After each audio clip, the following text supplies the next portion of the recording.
Bonjour, je reçois ce matin Claudine Bajazé, maire de la ville de Sainte-Rose, vice-présidente de la collectivité départementale et vice-présidente de la communauté d'agglomération du Nord-Bastère. Claudine Bajazé, bonjour. Bonjour Monsieur Danica, bonjour Guadeloupe Première, bonjour aux auditeurs de la Guadeloupe et de Sainte-Rose singulièrement. C'est quoi le problème au sein de votre majorité? Mais il n'y a pas de problème au sein de ma majorité, je ne comprends pas trop la question. Vous voulez penser à quoi? Non mais allez, Que voulez-vous dire? Non, vous livrez à nous, dites-nous. Il n'y a pas de problème au niveau de ma majorité. Oui, bon, alors, après la sortie très médiatique de votre troisième adjoint, Alain Lascari, à qui le conseil a enlevé par la suite sa délégation, il y a eu récemment la démission un peu plus discrète, il est vrai, de votre premier adjoint. C'est pas là le signe d'une parfaite sérénité? Non, mais vous avez dit après la sortie du troisième adjoint. Le troisième adjoint, je vous rappelle, il a été sorti. Et puis, le premier adjoint, il a fait son choix. Eh bien, son choix, nous le respectons. Il reste conseiller... Simple conseiller municipal. Et puis, il a dit qu'il continue à travailler avec la majorité. C'est ce qui est important. Il continue à travailler avec la majorité. Eh bien, nous sommes là pour faire en sorte qu'il y ait de la cohésion au niveau du groupe, que l'unité puisse se retrouver et puis que nous puissions continuer à travailler et puis dans la sérénité. Oui, justement, mais c'est un peu rare.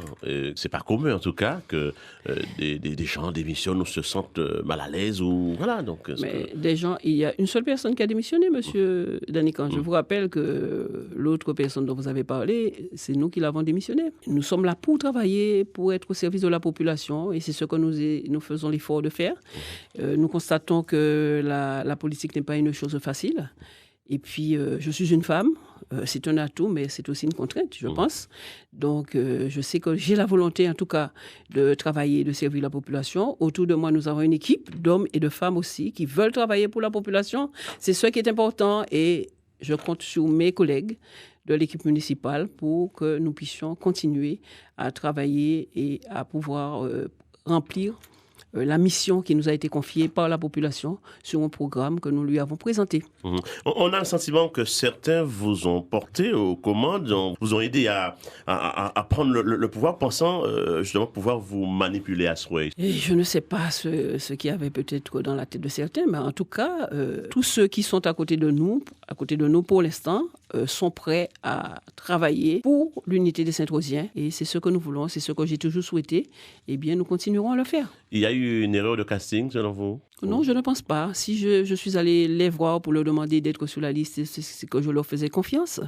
Et puis, vous savez, chacun a son caractère. Nous avons fait des choix, d'autres ont fait des choix. Donc, aujourd'hui, nous ne sommes pas là pour revenir en arrière sur le passé.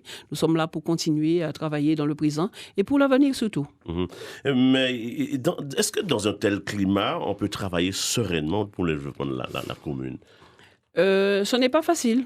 Je pense que ce n'est facile pour aucun élu. Mais un élu, quand il a fait un choix, il doit l'assumer et jusqu'au bout. Alors, c'est cela que je fais, c'est cela que je demande aussi aux autres de faire. S'il y a des choses à se dire, on se le dit. Après, bon, les égos, il faut les taire. Et puis, faire en sorte que ce soit l'intérêt général qui soit privilégié. Justement, pour revenir sur votre premier adjoint, enfin votre ex-premier adjoint et question d'égo, il disait dans son courrier que vous gérez, vous et votre cabinet, sans qu'il participe. Il a le sentiment d'être inutile. De toute façon, tous les élus travaillent avec le cabinet. Vous avez vu, dernièrement, le président du conseil régional qui a été élu, il est parti avec son directeur de cabinet.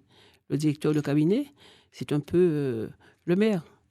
Donc, c'est normal qu'on puisse travailler en collaboration, surtout avec son directeur de cabinet. Il y a les élus, on travaille avec eux, on les écoute et nous sommes là pour pouvoir réaliser un programme ensemble. C'est ce que je m'efforce de faire. Il y a eu ceux qui sont partis ou qui ont démissionné, mais vous avez aussi récupéré quelques membres de l'opposition. Mais quand vous dites ceux qui sont partis... En fait, ceux qui sont partis, ceux qui n'ont plus votre confiance en tout cas. Eh bien, la confiance, elle se mérite, elle peut se retrouver. Elle peut se retrouver aussi. Ouais. Elle se gagne, elle peut se retrouver.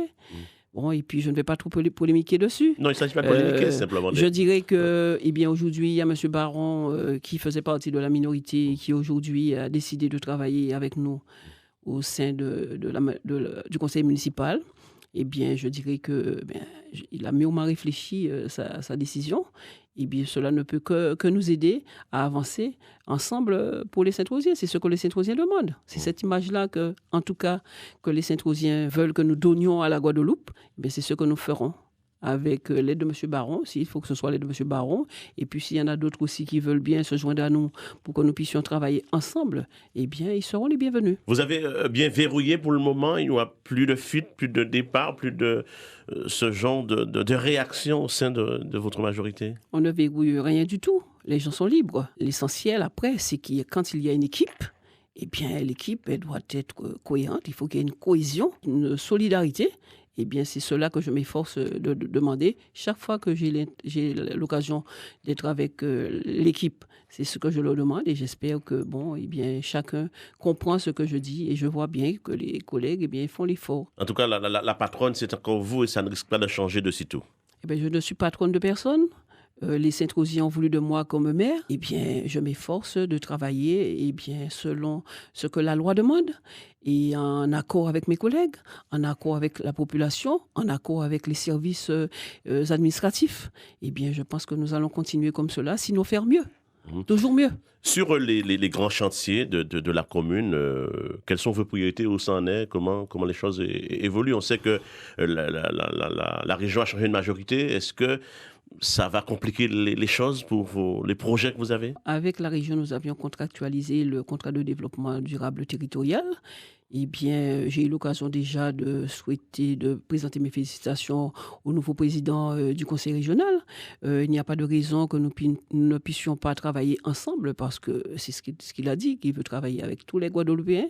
Eh bien, nous continuerons à travailler avec lui et j'espère qu'il tiendra compte effectivement de ce contrat sur lequel nous comptons beaucoup à Sainte-Rose pour pouvoir développer notre ville. D'autant qu'au sein de sa majorité, il y a un Saint-Rosien. Il y a un Saint-Rosien, il y a des Guadeloupéens. Je pense qu'ils sont tous animés de la même volonté, celle de travailler pour la Guadeloupe. Comme grand chantier que nous avons la politique de la ville, sur laquelle nous comptons beaucoup, parce que nous estimons que c'est une chance pour notre ville d'être éligible à ce type de contrat qui nous permettrait effectivement de mettre en cohérence le contrat de développement territorial et un certain nombre d'actions qui vont nous permettre effectivement d'aller sous les quartiers prioritaires. Alors les quartiers prioritaires qui ont été retenus, c'est la Boucan, une partie de Cadette, une partie de Viard, une partie le Bébel, le Beau-Centre et Sainte-Marie. Est-ce que vous pensez que ce dispositif va être utilisé au profit de la jeunesse, du bien-être de la population et surtout de l'emploi? Nous avons un certain nombre d'actions que nous allons privilégier pour nous permettre de chantiers d'insertion que nous allons mettre en place. Mais aussi, nous avons aussi des atouts au niveau de notre ville. Nous avons le côté mer, nous avons la montagne et nous allons pouvoir utiliser ce potentiel naturel pour nous permettre de mettre un certain nombre d'actions en place pour développer notre ville. Claudine Bajazé, merci et bonne journée. Merci.